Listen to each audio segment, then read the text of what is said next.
नमस्कार दोस्तों, study with पवन प्रदीप में आप सब लोगों का स्वागत है। चर्चा की जाएगी कक्षा 8 हमारा अतीत का पाठ नंबर 1 कैसे, कब और कहाँ, इन सब पर हम चर्चा करेंगे। जैसे कि आप लोग जानते हैं कक्षा 6 में हमें जो प्राचीन इतिहास है उसके विषय में पढ़ाया गया है, जबकि 7 में मध्यकालीन इतिहास के विषय में दिया गया है। जबकि अगर कक्षा 8 की बात करें तो यहाँ पर आधुनिक भारत के विषय में आप लोगों को जानकारियाँ इकट्ठा करने के लिए यहाँ पर कुछ पाठें दिए गए हैं। आइए देखते हैं पहला पाठ क्या है। तारीखें क्यों महत्वपूर्ण हैं, कितनी महत्वपूर्ण होती हैं, ये सब आप जानते होंगे कि एक वक्त था इतिहासकार तारीखों के जादू में ही खोए रहते थे। कब किस राजा की ताजपोशी हुई, कब कौन सा युद्ध हुआ, इन्हीं तारीखों के गर्म बहसें चलती रहती थी। आम समझ के हिसाब से इतिहास की तारीखों का पर्याय माना जाता था। आपने भी लोगों को यह कहते हुए सुना होगा कि इतिहास तो बहुत उपजाऊ है भाई, बस तारीख रटते जाओ। क्या इतिहास के बारे में यह धारणा सही है? बिल्कुल सही नहीं है इतिहास के विषय में यह धारणा, क्योंकि इतिहास केवल तारीखों का सिलसिला नहीं है, जबकि क्या क्या उस समय की स्थिति थी, कौन सी परिस्थिति थी, किस प्रकार के लोग उस समय थे और किस प्रकार उनकी वेशभूषा संस्कृति थी और किस प्रकार के बर्तनों का वो प्रयोग करते थे, शिक्षा का क्या विकास था, ये सब जानकारियाँ हमें इतिहास से पता चलता है। इसमें कोई शक नहीं कि इतिहास अलग अलग समय पर आने वाले बदलावों के बारे में होता है। इसका संबंध इस बात से है कि अतीत में चीज़ें किस तरह की थी और उसमें क्या बदलाव आए। जैसे कि हम अतीत और वर्तमान की तुलना करते हैं, हम समय का जिक्र करने लगते हैं, हम पहले और बाद में की बात करने लगते हैं। रोज़मर्रा की ज़िंदगी में हम अपने आसपास की चीज़ों पर हमेशा ऐतिहासिक सवाल उठाते हैं, ऐतिहासिक सवाल नहीं उठाते। हम चीज़ों को स्वाभाविक मानकर चलते हैं, मानो जो कुछ हमें दिख रहा है वह हमेशा से ऐसा ही रहा। लेकिन हम सबके सामने कभी कभी अचंभे का क्षण आता है। कई बार हम उत्सुक हो जाते हैं और ऐसे सवाल पूछते हैं जो वाकई ऐतिहासिक होते हैं। किसी व्यक्ति को सड़क के किनारे चाय के घूंट भरते हुए देखकर आप इस बात पर हैरान हो सकते हैं कि चाय या कॉफ़ी पीने का चलन कब शुरू हुआ होगा। आप देख सकते हैं कि अगर आप सोचने लगे किसी को चाय पीते हुए देखकर कि ये चाय और कॉफ़ी पीने का प्रचलन कब से शुरू होगा। रेलगाड़ी की खिड़की से बाहर झांकते हुए आपको जहन में यह सवाल उठ सकता है कि रेलवे का निर्माण कब हुआ होगा। रेलगाड़ी के आने से पहले लोग दूर दूर की यात्रा किस तरह कर पाते थे। सुबह सुबह अखबार पढ़ते ही आप यह जानने के लिए उत्सुक हो जाते हैं कि जिस जमाने में अखबार नहीं छपते थे उस समय लोगों को चीज़ों की जानकारी कैसे मिलती थी। आइए चर्चा को आगे बढ़ाते हैं। जैसे कि आप लोग यहाँ पर देख पा रहे होंगे, ये ऐतिहासिक सवाल हमें समय के बारे में सोचने के लिए प्रेरित कर देते हैं। समय को हमेशा साल या महीनों के पैमाने पर ही नहीं देखा जा सकता है। कई बार प्रक्रियाओं के लिए कोई तारीख तय नहीं, वाकई गलत होता है, जो लंबे समय तक चलती रहती है। भारत में लोगों ने अचानक एक दिन सुबह सवेरे उठकर चाय पीना आरंभ नहीं किया होगा, बल्कि यह एक लंबी प्रक्रिया के फलस्वरूप लोगों को क्या हुआ होगा, उसकी लत लगी होगी और लोगों की आदत बनी होगी। इसका स्वाद धीरे धीरे ही उनकी जुबान पर चढ़ा था और इस प्रक्रिया के लिए कोई स्पष्ट तिथि नहीं हो सकती है। इसी तरह ब्रिटिश शासन की स्थापना के लिए भी कोई एक निश्चित तिथि नहीं बता सकते। राष्ट्रीय आंदोलन किस दिन शुरू हुआ या अर्थव्यवस्था या समाज में किस दिन बदलाव आए, यह बताना भी संभव नहीं है। ये सारी चीज़ें एक लंबे समय में घटती आई। ऐसे में हमें सिर्फ एक अवधि की बात कर सकते हैं, एक लगभग सही अवधि के बारे में बता सकते हैं जब वे खास बदलाव दिखाई देने शुरू हुए होंगे। तो फिर लोग इतिहास की तारीखों को जोड़कर क्यों देखते हैं? इस जुड़ाव की वजह है, एक समय था जब युद्ध और बड़ी बड़ी घटनाओं के ब्यौरे को ही इतिहास माना जाता था। यह इतिहास राजा महाराजाओं और उनकी नीतियों के बारे में बताता था। इतिहासकार यह लिखते थे कि किस साल कौन से राजा को ताज पहनाया गया और किस साल उसका विवाह हुआ, किस साल उसके घर बच्चा पैदा हुआ, कौन से साल उसमें कौन सी लड़ाइयाँ लड़ी और वह कब मरा, उसके बाद कौन सा शासक गद्दी पर बैठा है। इस तरह की घटनाओं के लिए निश्चित तिथि बताई जा सकती है और इस तरह के इतिहासों में तिथियों का महत्व बना रहता है। जैसे कि पिछले 2 साल के इतिहास की किताबों में आपने देखा है, अब इतिहासकार बहुत सारे मुद्दों और दूसरे सवालों के बारे में भी लिखने लगे हैं। वे इस बात पर भी ध्यान देते हैं कि लोग किस प्रकार से अपनी रोजी रोटी चलाते थे, वे कहाँ क्या पैदा करते थे और क्या खाते थे, शहर कैसे बने और बाजार किस तरह फैले, किस तरह रियासतें बनी, नए विचार पनपने और संस्कृति व समाज किस तरह बदले, इस सब पर वो आज चर्चा करते हैं। विज्ञापनों की प्रसन्न या नाप्रसन्न होती है। आप देख सकते हैं यहाँ पर पुराने विज्ञापनों में हम यह समझने में मदद मिलेगी कि नए उत्पादों के लिए बाजार किस तरह हुए और किस तरह नई रुचियाँ चलन में आई। 1922 में लिप्टन चाय के लिए तैयार किया गया है। यह विज्ञापन इस बात की ओर संकेत करता है कि दुनिया भर में शाही लोग यही चाय पिया करते थे।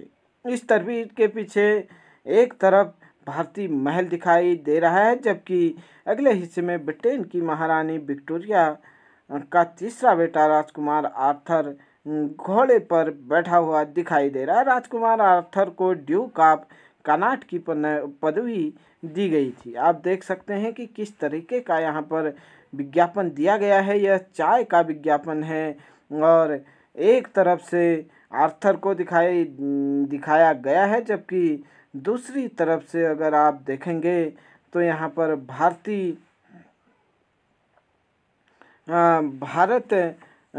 के महलों की तस्वीर उसके पीछे आप लोगों ने जैसे कि देखी।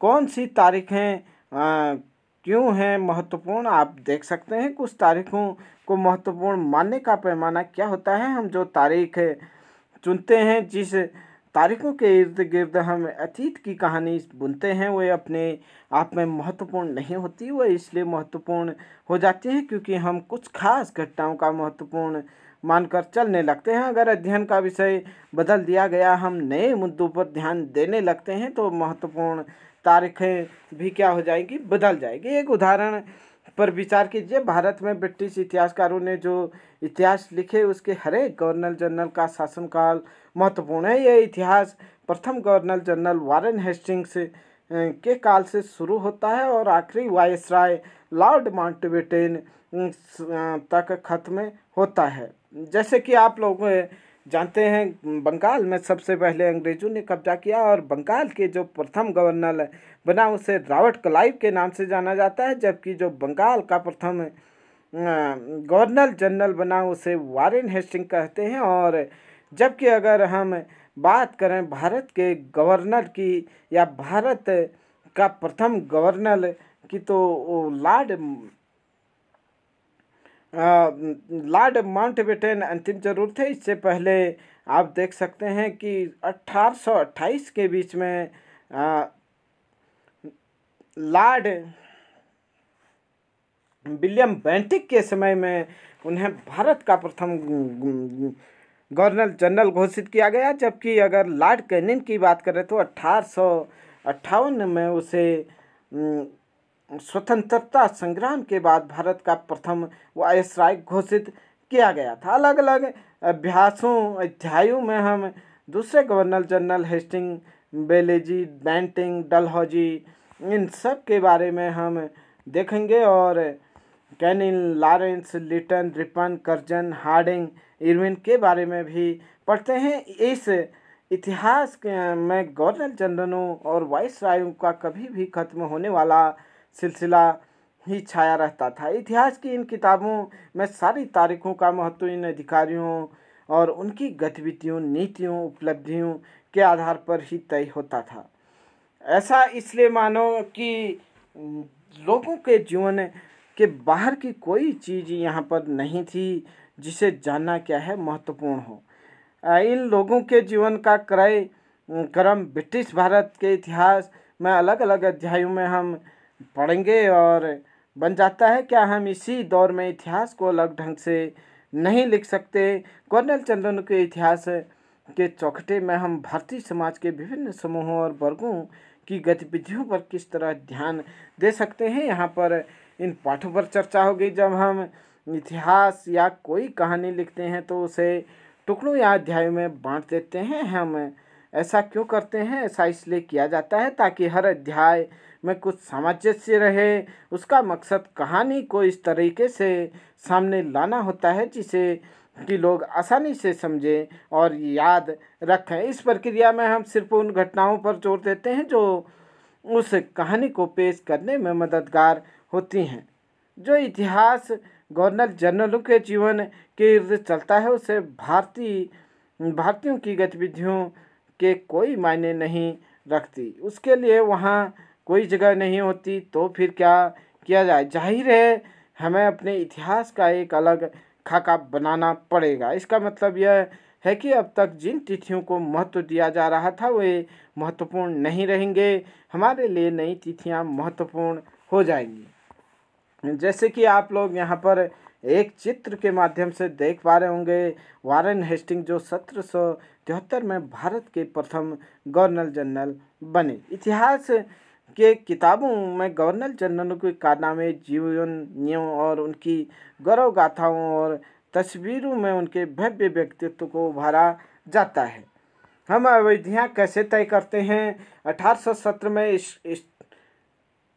स्कॉटलैंड के अर्थशास्त्री राजनीतिक दार्शनिक जेम्स मिल ने 3 विशाल खंडों में ए हिस्ट्री ऑफ इंडिया यानी भारत में जो ब्रिटिश भारत का इतिहास लिखा। प्रश्न पूछा जाएगा कि ए हिस्ट्री ऑफ ब्रिटिश इंडिया के लेखक कौन थे? स्कॉटलैंड ए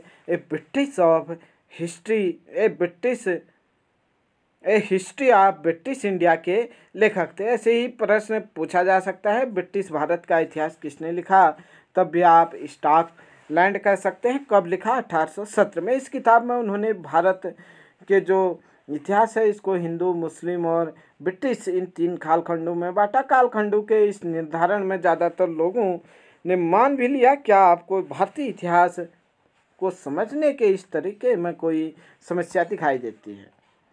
इतिहास को हम अलग अलग कालखंडों में बांटने की कोशिश क्यों करते हैं? इसमें एक वजह है कि हम एक दौर की खासियतों, उसके केंद्रीय तत्वों को पकड़ने की कोशिश करते हैं। इसलिए ऐसा शब्द महत्वपूर्ण हो जाता है जिसके सहारे हम समय को बांटते हैं। ये शब्द अतीत के बारे में हमारे विचारों को क्या करते हैं? दर्शाते हैं। हमें बताते हैं कि एक अवधि से दूसरी अवधि के बीच आए बदलावों का क्या महत्व है। आइए देखें यहाँ पर गतिविधि, आप लोग इसे देख सकते हैं, पढ़ सकते हैं। उसके बाद देखें, मिल को लगता था कि सारे एशियाई समाज सभ्यता के मामले में यूरोप से पीछे है। यूरोप से क्या है? पीछे है। इतिहास में उनकी समझदारी ये थी कि भारत में अंग्रेजों के आने से पहले हिंदू और मुसलमान तानाशाहों का ही शासन चलता था। यह चारों ओर केवल धार्मिक बैर, जातिगत बंधनों और अंधविश्वासों का ही बोलबाला था। मिल की राय में था, जबकि राय में ब्रिटिश शासन भारत की को सभ्यता की राह पर ले जा सकता है। मिल का मानना था इस काम के लिए जरूरी था कि भारत में यूरोपीय शिष्टाचार, कला, संस्थानों और कानूनों को लागू किया जाए। मिल ने तो यहाँ तक सुझाव दिया कि अंग्रेजों को भारत में सारे भूभाग पर कब्जा कर लेना चाहिए ताकि भारतीय जनता को ज्ञान और सुखी जीवन प्रदान किया जा सके। उसका मानना था कि अंग्रेजों की मदद के बिना हिंदुस्तान प्रगति नहीं कर सकता है। इतिहास की इस धारणा में अंग्रेजी शासन प्रगति और सभ्यता का प्रतीक था। अंग्रेजी शासन से पहले सारा अंधकार का दौर था। क्या इस तरह की धारणा को स्वीकार किया जा सकता है? बिल्कुल नहीं किया जा सकता। क्या इतिहास के इस दौर को हिंदू और मुसलमान का दौर कहा जा सकता है? क्या इन सारे दौरों में कई तरह के धर्म एक साथ नहीं चलते थे? किसी युग को केवल उस समय के शासकों के धर्म के हिसाब से तय करने की ज़रूरत क्या है? अगर हम ऐसा करते हैं तो इसका मतलब यह कहना चाहते हैं कि औरों के जीवन और तौर तरीकों का कोई महत्व नहीं है। हमें याद रखना चाहिए कि प्राचीन भारत में सारे शासकों का भी धर्म नहीं होता था, एक धर्म नहीं होता था, मतलब शासक किसी भी धर्म का हो, लेकिन जनता तो यहाँ पर अनेक धर्मों की रहती है। इसीलिए हमें केवल हिंदू मुस्लिम या अंग्रेजों के शासन के आधार पर इसे नहीं बांटा जा सकता है। अंग्रेजों द्वारा सुझाए गए वर्गीकरण से अलग हटकर इतिहासकार भारतीय इतिहास को आमतौर पर प्राचीन, मध्यकाल और आधुनिक काल में बांटकर देखते हैं। इस विभाजन की भी अपनी समस्याएं हैं। इतिहास को इन खंडों में बांटने का यह समझ भी पश्चिमी है। पश्चिम में आधुनिक काल को विज्ञान, तर्क और लोकतंत्र, मुक्ति और समानता जैसी आधुनिकता की ताकतों के विकास का युग माना जाता है। उसके लिए मध्यकालीन समाज वे थे जहाँ पर आधुनिक समाज की ये विशेषताएं नहीं थी। क्या हम कह सकते हैं अपने अध्ययन के लिए आधुनिक काल का इस अवधारणा को बिना सोचे विचारे ही अपना सकते हैं? जैसा कि आप किताबों में देखेंगे, अंग्रेजों के शासन में लोगों के पास समानता, स्वतंत्रता, मुक्ति नहीं थी, न ही यह आर्थिक विकास की ओर प्रगति का दौर था। बहुत सारे इतिहासकार इस युग को औपनिवेशिक युग कहते हैं। औपनिवेश क्या होता है, औपनिवेशिक क्या होता है, यहाँ पर देखें। इस किताब में आप पढ़ेंगे कि किस तरह अंग्रेजों ने देश को जीता और स्थानीय नवाबों और राजाओं को दबाकर अपना शासन स्थापित किया। आप देखेंगे कि किस तरह उन्होंने अर्थव्यवस्था व समाज पर नियंत्रण स्थापित किया। अपने सारे खर्चों को निपटाने के लिए राजस्व वसूल किया, उसकी ज़रूरत की चीज़ों को सस्ती कीमत पर खरीदा और निर्यात के लिए महत्वपूर्ण फसलों की खेती कराई। इस सारी कोशिशों के कारण क्या बदलाव आए आप भी जानेंगे कि ब्रिटिश शासन के कारण यहाँ की मूल्य मान्यताओं और पसंद नापसंद, रीति रिवाज, तौर तरीकों में क्या बदलाव आए।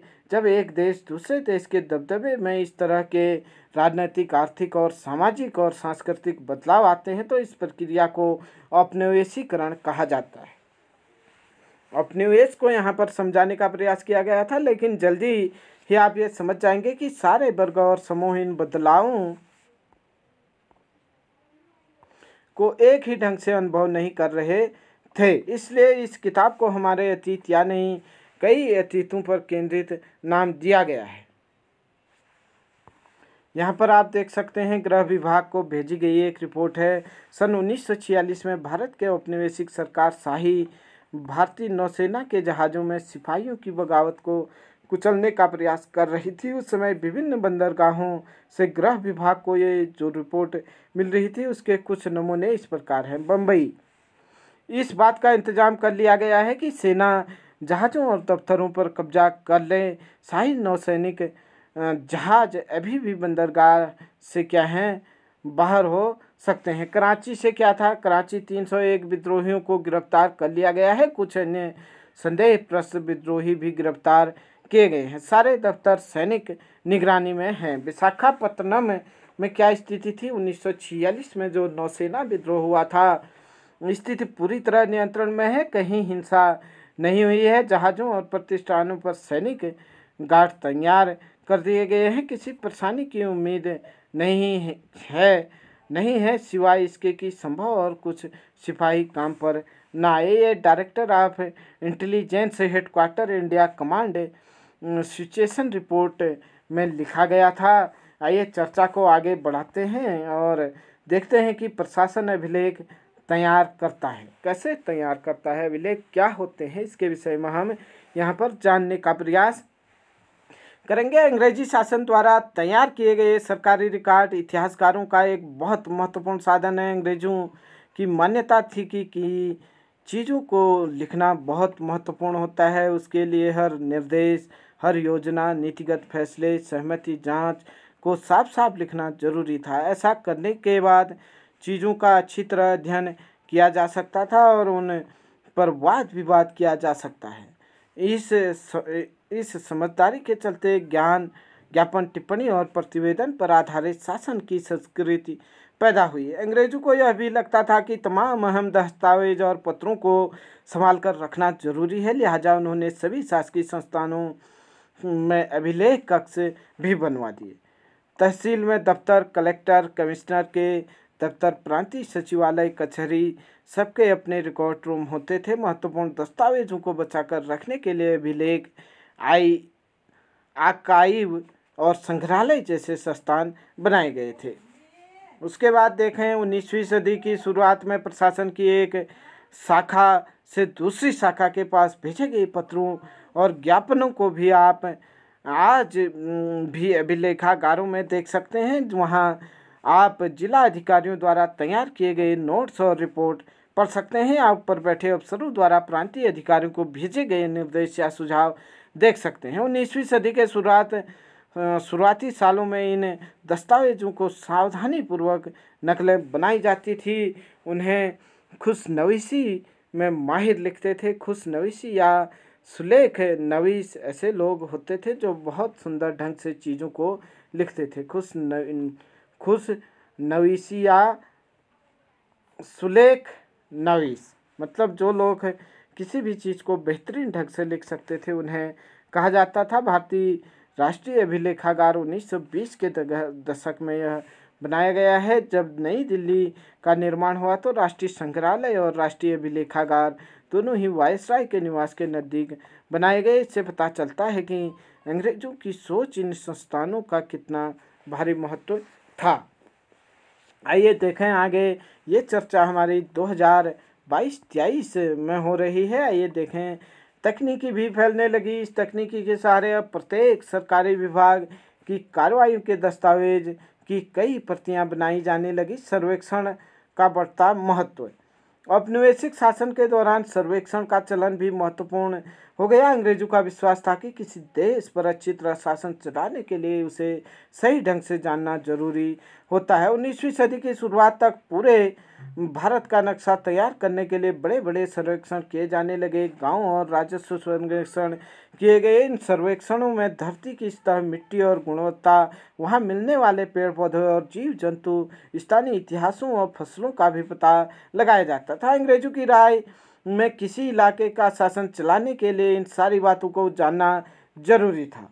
19वीं सदी के आखिर में हम हर 10 साल में जनगणना भी देखने को जानेंगे। कक्षा 9 के पाठ नंबर 6 भूगोल में आप देख सकते हैं जनगणना के विषय में आप लोगों को वहाँ पर काफ़ी अच्छे से बताया है। जनगणना के जरिए भारतीय प्रांतों में रहने वाले लोगों की संख्या, उनकी जाति, इलाके और व्यवसाय के बारे में भी जानकारियाँ इकट्ठा की जाती थी। इसके अलावा वानस्पतिक सर्वेक्षण, प्राणी वैज्ञानिक सर्वेक्षण, पुरातत्व सर्वेक्षण, मानव शास्त्रीय सर्वेक्षण, वन सर्वेक्षण आदि कई दूसरे सर्वेक्षण भी किए जाते थे। आप यहाँ पर देख सकते हैं, चित्र में देख रहे हैं आप यहाँ पर शरीफे का पौधा है। 1770 के दशक में अंग्रेजों द्वारा बनाए गए वानस्पतिक उद्यान और प्राकृतिक इतिहास के संग्रहालयों में विभिन्न पौधों के नमूने और उनसे संबंधित जानकारियाँ इकट्ठी की जाती थी। इन नमूने के चित्र स्थानीय कलाकारों से बनवाए जाते थे। अब इतिहासकार इस बात पर ध्यान दे रहे थे कि वह इस तरह की जानकारी किस तरह इकट्ठा की जाती थी और इससे उपनिवेशवाद के बारे में क्या पता चलता है। अधिकृत रिकॉर्ड्स से क्या पता नहीं चलता। आप यहाँ पर देख सकते हैं रिकॉर्ड्स के इस विशाल भंडार में हम बहुत कुछ पा सकते हैं, लेकिन पता लगा सकते हैं। फिर भी इस बात को नज़रअंदाज नहीं किया जा सकता कि ये सारे सरकारी जो अभिलेख होते थे उनसे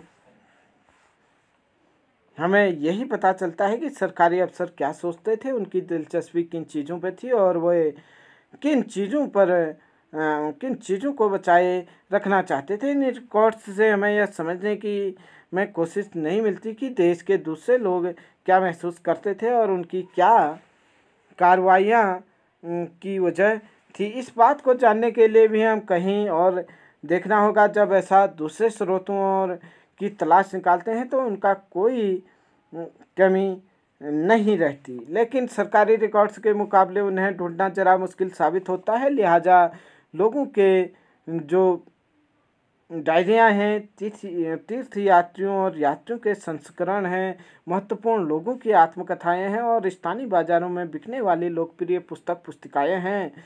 जैसे कई छपाई की तकनीकी फैली, अखबार छपने लगे और विभिन्न मुद्दों पर जनता में बहस भी होने लगी। नेताओं और सुधारकों ने अपने विचार को फैलाने के लिए लिखा, कवियों और उपन्यासकारों ने अपनी भावनाओं को व्यक्त करने के लिए लिखा।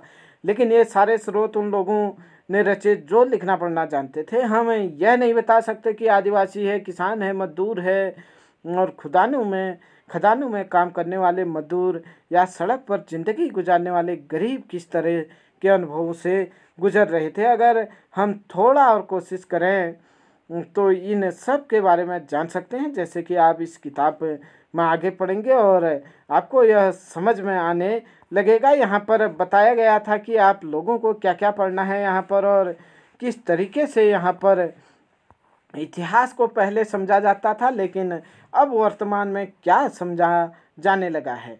यहाँ पर एक चित्र दिया गया है 1857 का, आप देख सकते हैं। तस्वीरों को भी बहुत ध्यान से देखना चाहिए, उसमें चित्रकार की सोच पता चलती है। 1857 के अगर हम विद्रोह की बात करें, अंग्रेजों द्वारा तैयार की गई सचित्र पुस्तकों में यह तस्वीर कई जगह दिखाई देती है। इस तस्वीर के नीचे लिखा जाता है, बागी सिपाही लूट खसोट में लगे हुए हैं। अंग्रेजों के नज़र में विद्रोही जनता लालची, दुष्ट और क्या थी, बेरहम थी। इस विद्रोह के बारे में आप अध्याय 5 में पढ़ेंगे कि जब जनता बगावत में उतर आती है, उसके बाद इंसानों के खाने लायक नहीं। ये देखिए आप यहाँ पर क्या अखबारों में छपा है। अखबारों के से देश के विभिन्न विभागों में चल रहे आंदोलनों का पता चलता है। यहाँ 1946 में हुई पुलिस की एक हड़ताल की खबर दी गई है। दिल्ली में 2000 से ज़्यादा पुलिस वालों ने बृहस्पतिवार सवेरे अपने कम वेतन और पुलिस लाइसेंसी बावर्ची खानों से आने वाले घटिया भोजन के खिलाफ खाना खाने से इनकार कर दिया। जैसे जैसे यह खबर दूसरे पुलिस थानों तक पहुंची, वहां भी पुलिस वालों ने खाने से इनकार कर दिया। एक हड़ताली का कहना था, पुलिस लाइन्स की रसोई से हमारे लिए खाना आता है, वह कोई इंसान नहीं खा सकता। हमें जो चपाती और दाल खानी पड़ती हैं उसे जानवर तक नहीं खा सकते। मतलब किस तरह के उस समय की बातें थी, ये सब आप लोग जानेंगे। उसके साथ साथ आप लोगों को यहाँ पर एक चित्र दिया गया था, आप लोग देख पा रहे होंगे। यहाँ पर बंगाल में मानचित्रीकरण और सर्वेक्षण का कार्य चल रहा था। जेम्स प्रिसेप द्वारा बनाई गई यह तस्वीर है 1832 में। ध्यान रखें कि सर्वेक्षण में इस्तेमाल होने वाले सारे उपकरण चित्र अगले हिस्से में दिखाई दिए गए हैं। चित्रकार इस परियोजना के वैज्ञानिक स्वरूप पर खास तौर पर जोर डालना चाहता है, आप देख सकते हैं। और ये चर्चा थी हमारी कक्षा 8 हमारा अतीत पाठ नंबर 1 पर। अगर आप लोगों को चर्चा अच्छी लगी तो आप हमारे इन चर्चाओं पर प्रतिदिन सम्मिलित हो सकते हैं, और हम बारी बारी से इसके अभ्यास प्रश्नों पर भी जल्द ही चर्चा करेंगे। तब तक के लिए बने रहे। जय हिंद, जय भारत।